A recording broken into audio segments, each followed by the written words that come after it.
ناجی نوچه که گله که خوش جبو کوچبرین کل ویدریل باشوری کورسانی دمینن خلکی میر روجوای کورسانی نه جبوان افنوچه بگمان گله کی باشه کوچبرین دمینم دبیجم یعنی کسی کو اقامه وان ین یو ان یعنی به فرما یو ان اقامه استاندنه و اقامه وان به سرکتنه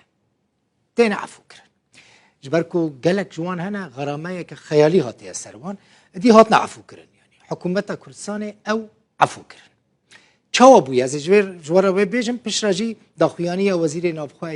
کردستان ریبر احمد هیون لی گداری بکن ریو بریا گشتی اقامه یان لحریم کردستان بریار دا کو ایدی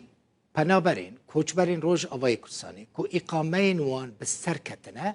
و پیوست جبو هر روزه که 20,000 دینار عراقی بدن ل تنعفو کرن حتى سرسالة تنعفو كرن ها يعني نفكرن حتى إقامة وبسر كفن وهن إقامة خدريج نكن نا حتى سرسالة مجال بره هي بشتي سرسالة نابه هن روجا كتاني إقامة بسرخينن أجر هم سرخينن هن جبو هر روجا كي 20,000 دينار عراقي بدن ليه حتى نها كسين كو إقامة وان بسر كتنا حتى سرسالة دي تنعفو كرن بشتي سرسالة نتشارن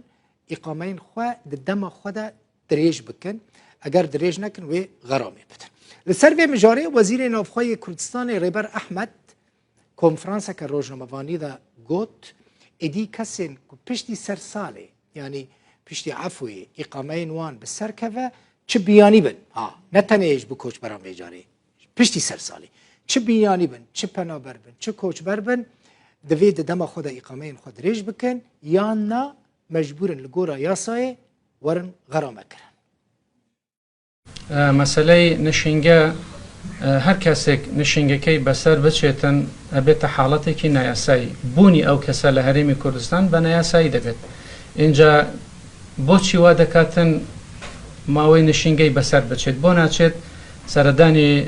فرمانگه که نشینگه بکاتن و حالتی یاسایی خوی دستبر بکاتن بویا بو باشتر برای بردنی کمپکان کاروباری پنابران و جاکردنەوەی پەنابەران لەوانەی کە خەڵکی بەناوی پەنابەر لێرەیە بە پاسپۆرتێک دێت بە پاسپۆرتێکی تر سەفەر دەکات دەچێتەوە وڵاتی سێیەم دەگەڕێتەوە نشینگەی هەیە لێرە زانی حاڵەتەکان دەبێت لە چوارچێوەی یاسا بن بۆیە هەر کەسێک ئەو حاڵەتەی توش ببێتن ئەوەی نشینگەی بەسەر چوو بێتن بە پێی یاسا مامەڵەی لەگەڵ دەکرێتن پەنابەر بێت یان خەڵکێکی تری بیانی بێتن